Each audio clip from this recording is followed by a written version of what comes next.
Hi guys, it's Miss Harrell. Here we are in our last chapter of Notes for Human and Social Services 1. So chapter 16 is our last chapter to cover. This is the last set of notes you're going to have to take.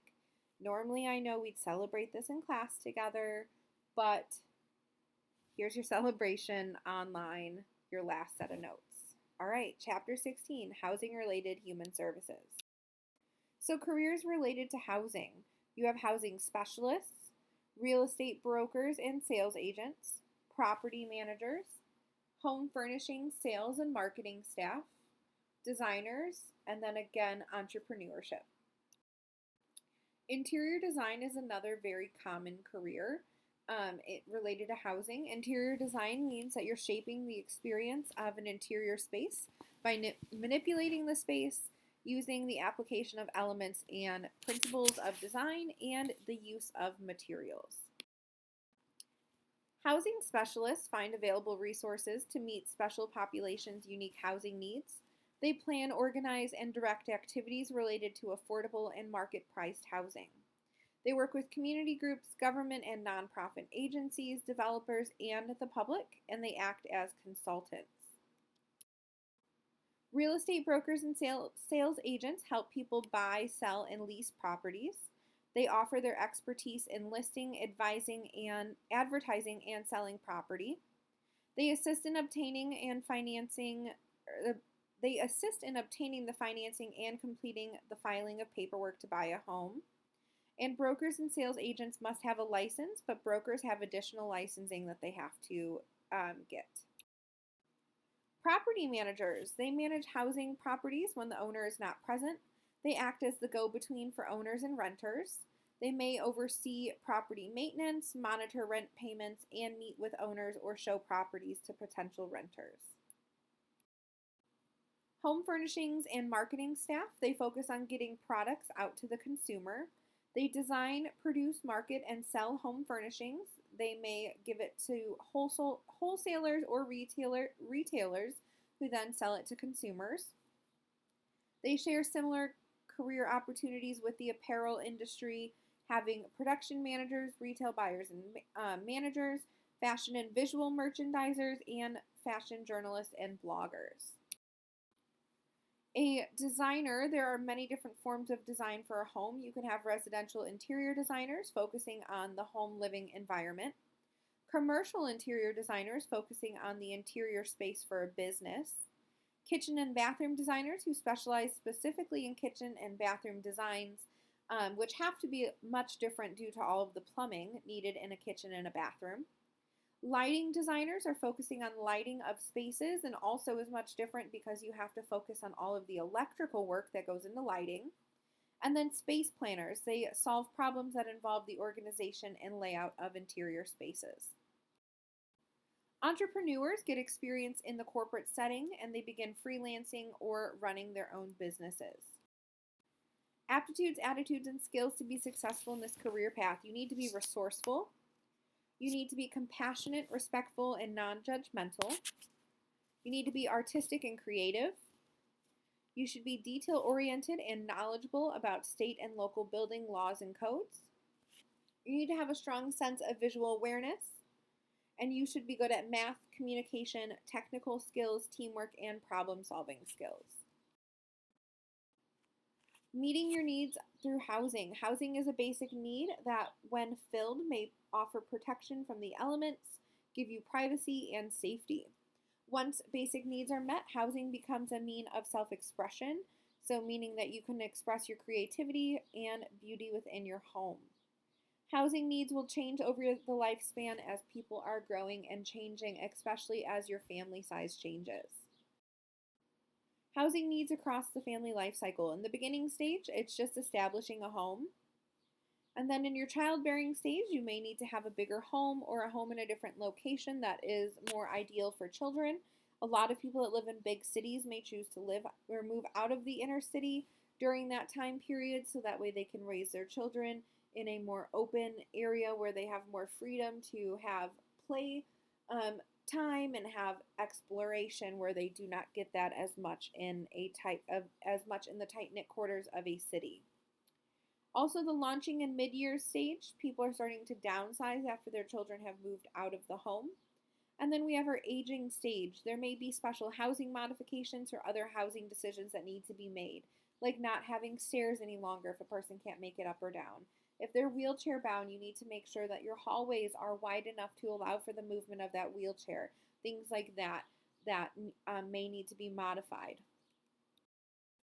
Special housing needs for older adults. There are independent living communities that provide housing for older adults that can still care for themselves but desire the community support of these of a similar age. A lot of times we call these retirement communities. Retirement communities offer the availability of people to socialize with other people their age and have activities and things built around their age group. Assisted living housing, you still have your own type of apartment, but usually it is overseen with by medical staff that provides medical care when necessary. So there's usually like an emergency button inside of your assisted living housing or apartment. You may have a nurse that stops by once a day to make sure your medications have been taken, take your blood pressure, things like that. And then a nursing home is a step up from assisted living. There's more intense care. You see the nursing staff coming in and out of the nursing home rooms several times a day instead of just once a day or once every other day like you might in assisted living. Okay, so universal design. Universal design meets the physical needs of people of all ages and abilities. The purpose is for safety, convenience, and accessibility. For example, having adjustable countertop heights, giving wheelchair accessible ramps, offering wider hallways and handrails, and waterproof shower seats or benches to provide for people of special needs. The care of housing systems. Before buying a home, you should have knowledge of electrical, heating, cooling, plumbing, and physical components. This doesn't mean that you need to know how to build your own air conditioner. It does not need to be that extensive. But you do need to know how to clean the filter or replace the filter on your air conditioner or on your furnace. You need to make sure you read your instructions and safety manuals and also have routine inspections, usually once a year, done to make sure that the maintenance on your housing systems are staying up to date and they are up to code of where they're supposed to be. Surface and appliance care. You should follow your manufacturer's instructions when caring for and cleaning all surfaces and appliances. To prolong the life of your flooring, you need to make sure you vacuum regularly, deep clean regularly, sweep, dust, wash, clean, or polish your floors. Remove spills from your walls with a damp cloth and clean and protect all glass from hard hits and nicks, and check for seals in your skylights to make sure that they're not leaking. Also, Energy Star appliances will provide efficiency for your electrical appliances in your home. The roof and foundation of your home. Roofs will wear out over time. They can get damaged by weather and then also just from being exposed to the elements 24 hours a day, 7 days a week. They do require regular cleaning and maintenance, and if that is not done, then that is a cause of concern. Foundations are usually not replaced, but cracks or settling may cause for you to need to get repair to the foundation of your home. To avoid repairs that have significant damage related to them, you want to make sure you're following up with your preventative maintenance. So making sure that once a year you're having all of these important systems of your home checked to prevent these large and costly repairs. When designing the inside of the home, we'll talk about the elements of the design, including line, shape, form, space, texture, pattern, color, and light. The color wheel shows relationships between colors. So this is often what people will use when they're picking colors for the space of their living. When we're talking about colors, terms you may use are hues. This is colors in their purest form or highest intensity. Value, this is the lightness or darkness of a color. Tints, the lighter value by adding white. Shades, darker values by adding black. Tones, lower the color intensity by adding gray. Warm colors are your red, orange, or yellow, and cool colors are blue, violet, or green. Color schemes are something that people take into consideration when styling their home. A monochromatic color scheme means that we take on one hue and change the intensity and the value. So, meaning that you may pick your monochromatic color to be pink, and then you pick different hues and different intensity and values of the level of pink.